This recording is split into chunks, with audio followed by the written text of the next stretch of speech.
Assalamualaikum warahmatullahi wabarakatuh. Selamat pagi dan salam sejahtera untuk kita semua. Perkenalkan, nama saya Agus Hendrawan, STMSI.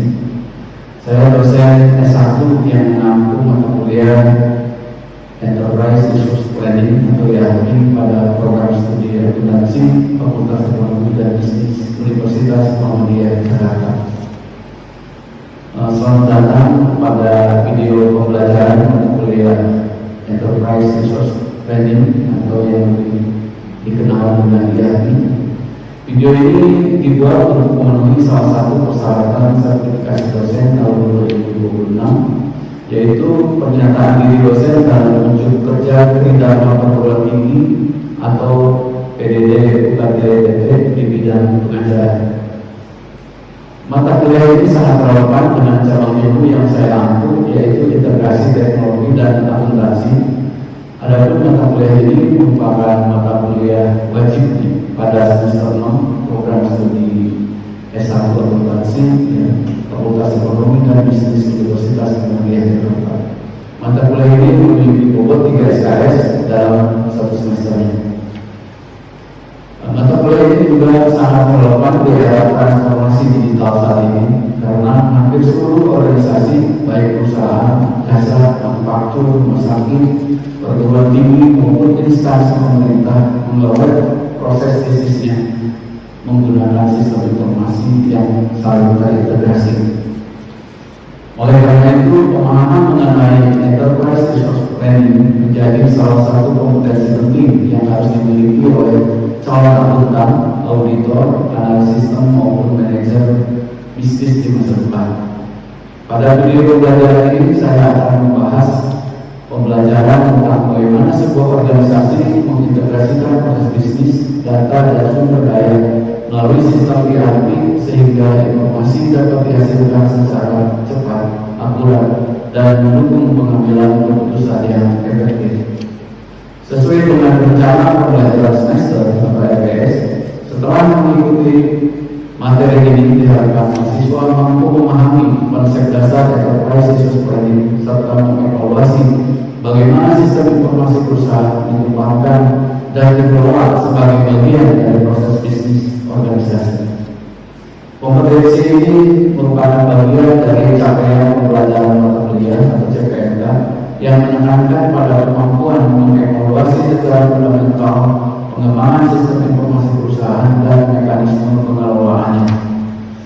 Capaian pembelajaran yang dibebankan pada mata kuliah ini meliputi CPL sebagai berikut.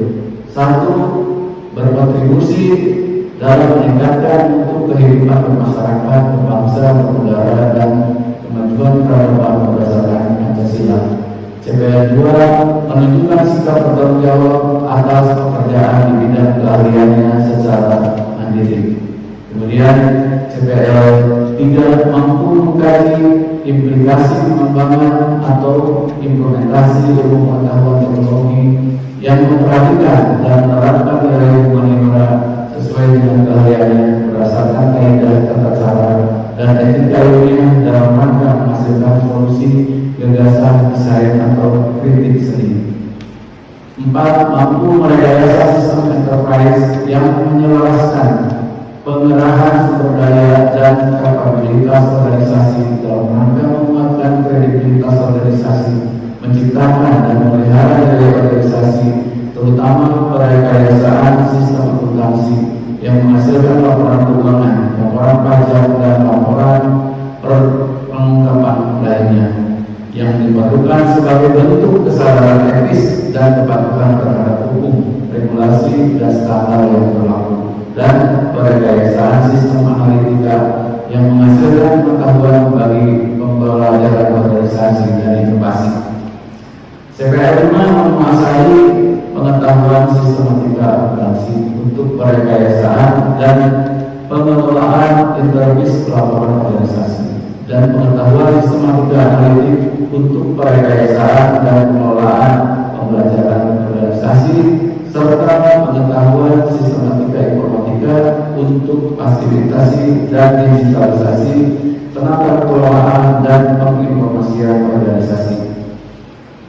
Kemudian materi yang akan diajarkan pada pembelajaran semester ini sebanyak 16 kali pertemuan, termasuk di dalamnya ujian tengah semester dan juga ujian akhir semester. Materi-materi meliputi materi sebagai berikut. Yang pertama akan disampaikan pengantar mengenai mata kuliah IAP. Di situ akan disampaikan fundamental dan juga hal-hal yang bersifat umum daripada IAP. Pada pertemuan kedua akan dibahas mengenai keuangan dan akuntansi dalam IAP. Pertemuan ketiga mengenai sistem pembelian atau procurement. Kemudian pertemuan keempat mengenai sistem penjualan atau sales. Pertemuan kelima mengenai sistem persediaan atau inventory. Pertemuan keenam sistem produksi atau manufacturing. Nah, sesudah itu ada pertemuan ketujuh mengenai sistem sumber daya manusia atau human resources. Pertemuan ke-8-nya diisi dengan ujian tengah semester.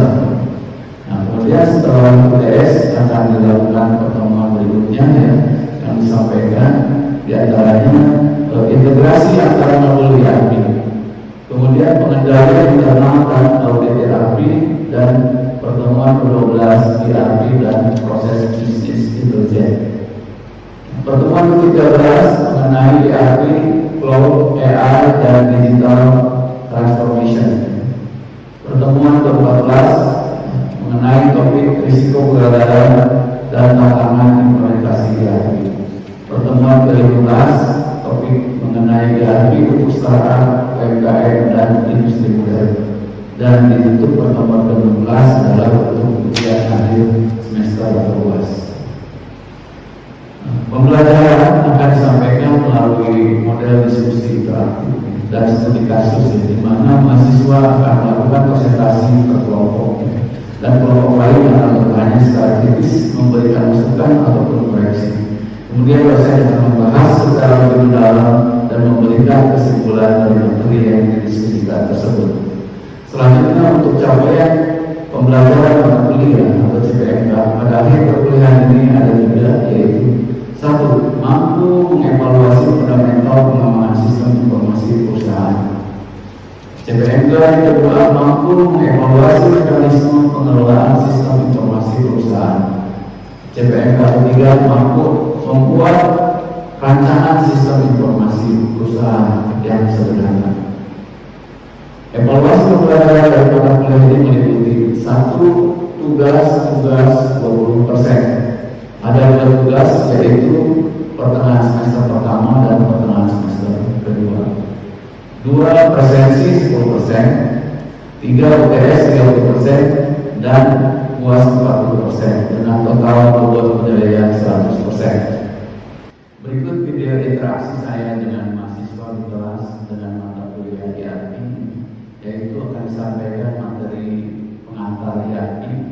Nanti akan mengikuti pembahasan mengenai keuangan dan akuntansi, sistem pembelian, penjualan, persediaan, produksi, sistem SDM, kemudian integrasi antar modul, pengendalian internal, mengenai bisnis intelijen, kemudian digital transformation, risiko, dan IAP untuk startup serta industri modern. Itu saja yang dapat saya sampaikan. Baik, assalamualaikum warahmatullahi wabarakatuh. Waalaikumsalam warahmatullahi wabarakatuh. Hari ini kita akan mempelajari materi yang merupakan salah satu materi wajib di dalam prodi S1 akuntansi, yaitu mengenai Enterprise Resource Planning atau IAP. Kenapa materi ini perlu, nanti kita akan pelajari tetapi sebelumnya mari kita awali dulu pertemuan kita dengan sama-sama berdoa dengan membaca basmalah. Bismillahirrahmanirrahim. Tadi sudah disinggung pentingnya IAP bagi ilmu akuntansi. Di era digital, jadi accounting bukan hanya bisnis laporan keuangan, mereka juga adalah partner yang mendukung pengambilan keputusan strategis di dalam bisnis, sehingga memerlukan tools ya, yang namanya ERP, memerlukan alat. Baik, integrasikan seluruh proses yang ada di sistem perusahaan ya. Karena seperti kita tahu, perusahaan pun juga sudah menggunakan sistem informasi yang modern ya, yang digital. Sehingga para akuntan pun juga harus memahami proses itu dan menguasai. Salah satu sistem informasi yang digunakan saat ini adalah ERP ya. Oke, apa itu ERP ya? Jadi ERP itu adalah sistem ya yang otomatis terintegrasi ya dengan berbagai macam software yang digunakan di perusahaan. Jadi nanti ERP akan mengintegrasikan berbagai fungsi seperti fungsi keuangan dan akuntansi, fungsi ERP untuk purchase ya, pembelian, penjualan, persediaan, produksi ya, dan sumber daya manusia ya.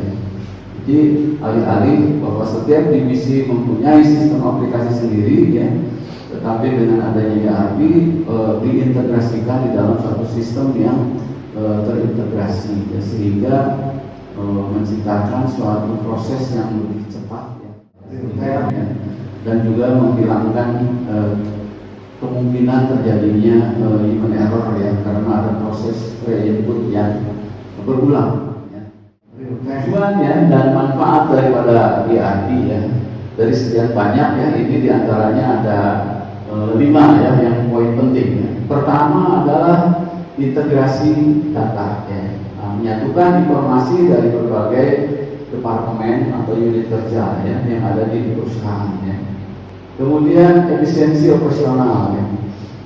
Jadi mengotomatiskan proses, mengurangi pekerjaan manual dan meningkatkan produktivitas ya. Nah, kemudian juga mengurangi biaya ya, mengoptimalkan pengelolaan persediaan dan biaya produksi. Kemudian pengambilan keputusan yang lebih cepat ya, menyediakan pelaporan secara real time ya. Kalau dulu ya teman saya masih bekerja di perusahaan itu, proses laporan keuangan itu sangat lama ya. Biasanya sebulan sekali ya kita mengenerate laporan keuangan ya. Nah, ini ada jenis-jenis ERP-nya ya. Ada on-premise ya. On-premise itu sistem yang diinstal langsung di server perusahaan. Jadi kalau saat ini ya yang banyak berlangsung itu adalah on-premise. Jadi perusahaan harus membeli server ya, harus membeli hardware ya untuk infrastruktur ya, harus membuat satu data center, ruangan khusus ya dengan syarat-syarat tertentu. Ya, tetapi ini ada keuntungannya ya, perusahaan bisa kontrol penuh atas datanya, karena datanya ada di dalam perusahaan sendiri. Ya. Nah, ada beberapa contohnya ya, SAP ERP ya, Oracle e-Business, ya, Microsoft Dynamics. Ada juga kemudian cloud-based ya, sistem yang berbasis cloud ya. Nah, ini kalau kita contoh yang sederhana ya, kita punya data di laptop kita, biasanya laptop kita cepat penuh karena datanya banyak ya, atau laptop kita juga bisa kolaps ya. Maka sebagian datanya kita simpan di Google Drive ya. Nah, contoh yang sederhana Google Drive itu yaitu cloud ya. Jadi di mana itu bisa diakses kapanpun dan fleksibel ya, dimanapun ya. Nah, bahkan kalau untuk individu kan ada yang gratis juga ya, gratisan ya, sampai dengan berapa giga ya. Nah, jadi kita cukup kerjasama dengan penyelenggara, cukup menyewa ya. Kita sudah mendapatkan space ya untuk menyimpan data-data kita. Tidak harus kita membeli server baru, infrastruktur baru ya, database baru ya. Tapi cukup dengan kerjasama ya. Di antaranya ada NetSuite, SAP, ya, Microsoft Dynamics ya, 365 ya. Nanti kita akan pelajari lebih jauh ya pada saat materi-materi selanjutnya. Sampai di sini ada yang ingin bertanya? Silakan. Ada yang ingin bertanya? Dani, silakan. Sampai di sini.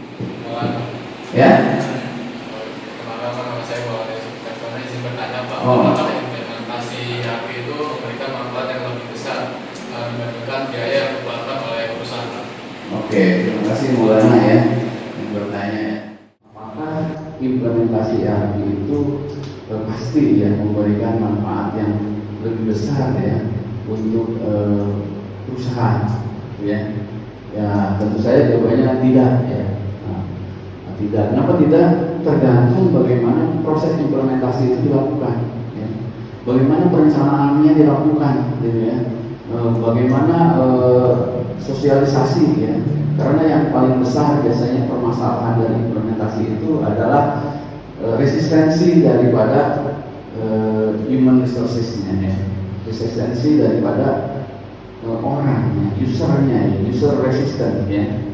Penolakan ya, sama seperti contoh kebiasaan kita menulis dengan tangan kanan, ya, tiba-tiba suruh menulis dengan tangan kiri. Nah itulah susahnya change management ya, perubahan. Jadi jawabannya tidak ya, tidak selalu ya, tetapi ya memang ini sesuatu hal yang harus dilakukan ya. Karena kalau tidak dilakukan, gitu ya, tentu nanti akan banyak manfaat-manfaat dari implementasi ERP yang kita tidak bisa berkompetisi dengan perusahaan-perusahaan lain ya. Akan banyak kesulitan yang kita hadapi ya untuk, tetapi tentu saja tidak selalu ya, tergantung ya kepada bagaimana kita merencanakannya, bagaimana kita memilih ya mungkin aplikasi atau sistem yang tepat, teknologi yang tepatnya. Jadi banyak variabel-variabel yang juga harus dipertimbangkan. Salah satu yang paling besar mengenai sosialisasi terhadap pengguna nanti, karena akan timbul user resistance ya, atau penolakan ya, dari pengguna. Kalau terjadi penolakan, ini implementasi sudah bagus di sistem ini, tapi tidak dipakai gitu.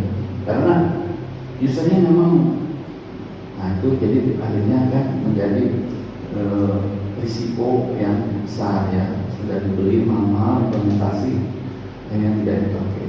Itu ya kira-kira ya Maulana ya. Oke, pertanyaan yang bagus ya, terima kasih ya. Apakah ini ada jenis lain ya daripada ERP ya? Ada yang open source ya, kami bisa mengakses ya, mengembangkan ERP ini secara bebas ya. Ini gratisan istilahnya ya. Kita bisa UMKM yang kecil-kecil yang baru pasti bisa menggunakan ERP yang free ya, yang open source ya. Ada Udo ya, ini sudah cukup memadai gitu ya. Ada ERP-net, ada Dolibar dan lain sebagainya. Kemudian juga ada yang hybrid ya. Hybrid ini gabungan antara on-premise dan cloud ya. Memberikan fleksibilitas tinggi tapi juga butuh manajemen yang rapi. Jadi hybrid ini dia punya dua-duanya. On-premise juga punya server di lokasi yang dimiliki oleh perusahaan, tapi dia juga punya kerjasama dengan penyelenggara cloud ya. Biasanya sebagai backup salah satunya ya. Salah satu sebagai main ya, sebagai utama, salah satunya kemudian sebagai backup ya.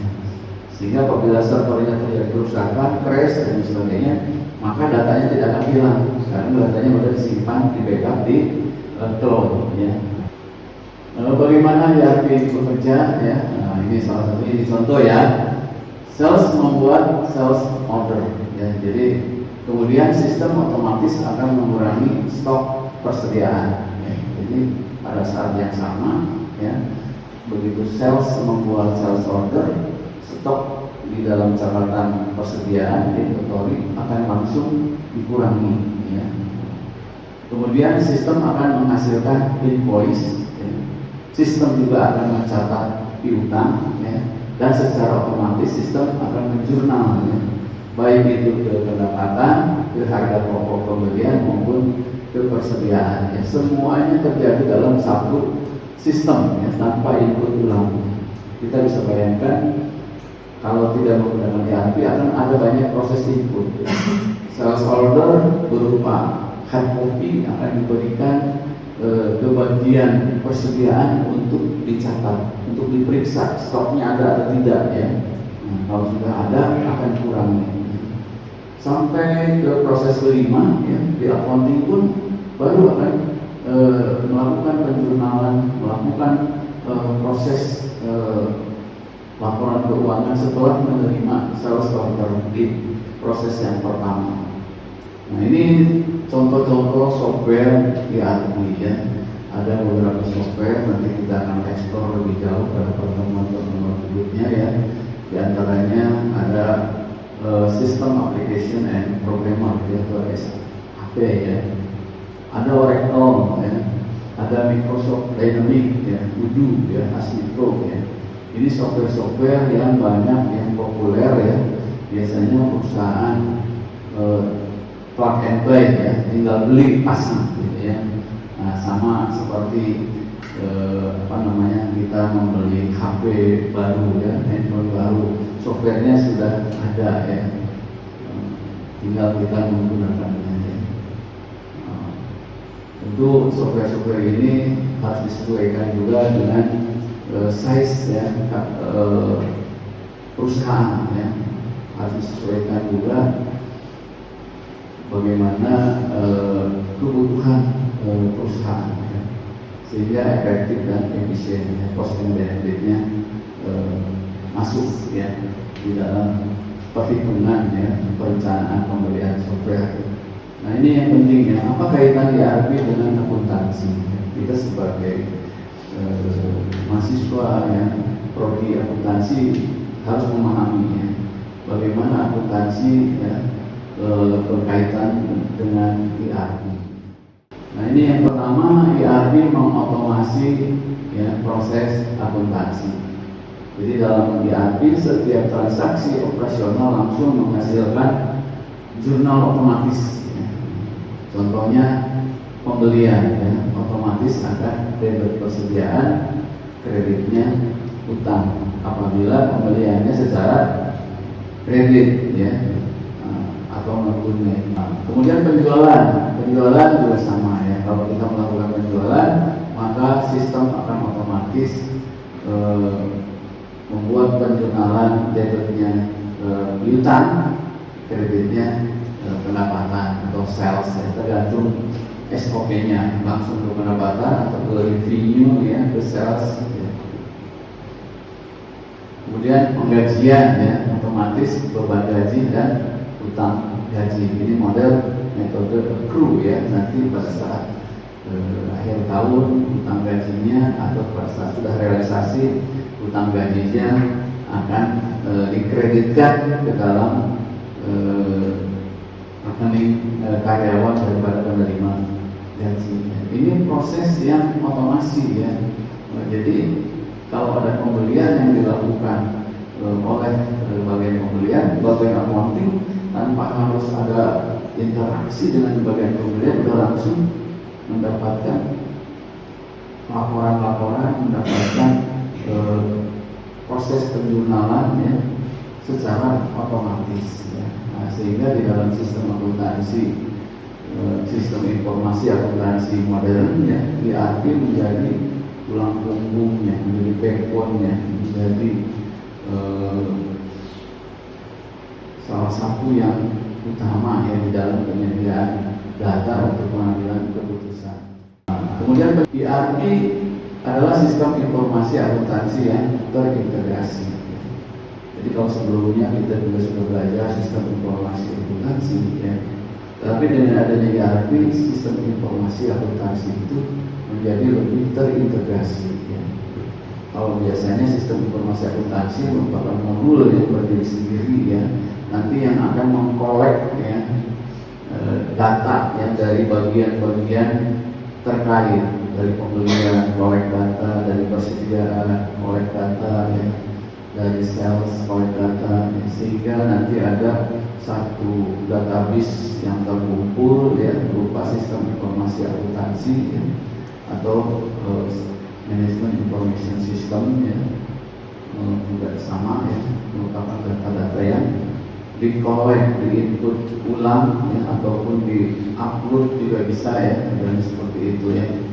Nah, sementara dengan adanya konsep ERP ya, begitu transaksi operasional ya, masuk secara otomatis dan laporan akan tergenerate ya, secara real time ya, pada saat yang sama ya.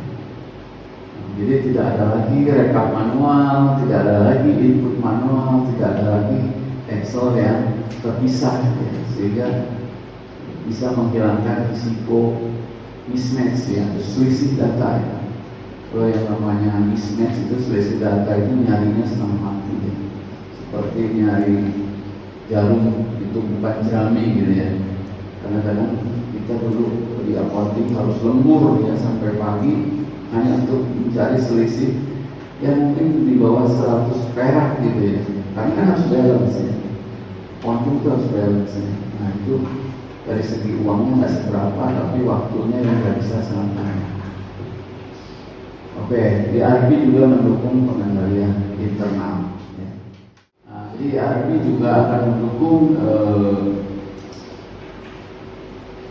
audit ya, mendukung pengendalian internal ya, karena DRB menyediakan segregation of duty ya. Di dalam sistem DRB itu ada pembagian tugas ya, wewenang ya, kemudian ada akses kontrol ya yang di sedemikian rupa ya sehingga tidak semua orang bisa akses ke dalam sistemnya.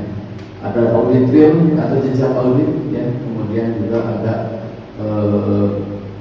log aktivitas user ya, ada approval workflow ini yang sangat penting ya untuk mencegah fraud, mendukung audit internal dan eksternal, kemudian juga compliance ya, kepatuhan terhadap PSAK ya, PS dan SOX ya.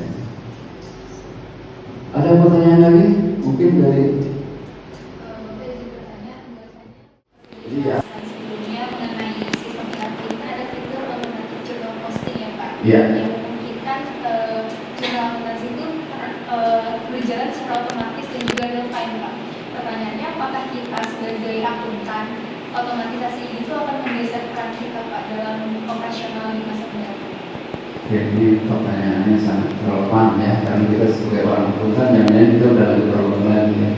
Ada yang namanya disruption teknologi katanya, pemusnahan ya lapangan kerja karena teknologi gitu ya. Nah, tentu saja tidak ya. Jadi peran akuntan tetap akan ada ya, tetapi cara kerjanya yang akan berbeda ya. Kalau akuntan banyak melakukan juga proses-proses posting jurnal ya, rekap data dan sebagainya. Nanti lebih banyak kepada analisis ya. Bagaimana data dianalisis, data direview, kemudian juga disajikan dalam bentuk data-data yang sudah berupa informasi untuk pengambilan keputusan. Ya, nanti kita akan diskusikan lebih jauh bagaimana peran audit ya atau peran akuntan ya di dalam implementasi DRB. Oke, mungkin materi yang saya sajikan walaupun sebetulnya masih cukup banyak ya, nanti kita sambil jalan kita akan eksplor pada pertemuan-pertemuan berikutnya ya. Kita cukupkan ya sampai di sini ya materi kita untuk pertemuan hari ini ya. Terima kasih juga atas kehadirannya. Baik, kita akhiri pertemuan kita hari ini. Mari kita berdoa sama-sama dengan membaca hamdalah. Alhamdulillahirabbil alamin. Wabillahi taufiq wal hidayah. Wassalamualaikum warahmatullahi wabarakatuh. Waalaikumsalam warahmatullahi wabarakatuh. Demikian deskripsi singkat video pembelajaran dengan materi sebagai mata kuliah yang saya ambil.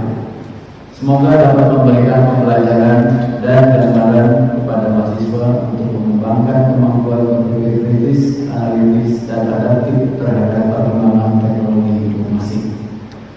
Selanjutnya saya mengucapkan terima kasih kepada seluruh pihak yang terlibat, yakni para mahasiswa, para dosen, kaprodi akuntansi, dan seluruh jajaran manajemen pada Fakultas Ekonomi dan Bisnis Universitas Muhammadiyah Jakarta, serta pihak lainnya yang telah mendukung keselamatannya video pembelajaran ini. Demikian yang dapat saya sampaikan. Mohon maaf apabila terdapat kekurangan dan kesalahan dari saya. Sekian dan terima kasih. Wassalamualaikum warahmatullahi wabarakatuh.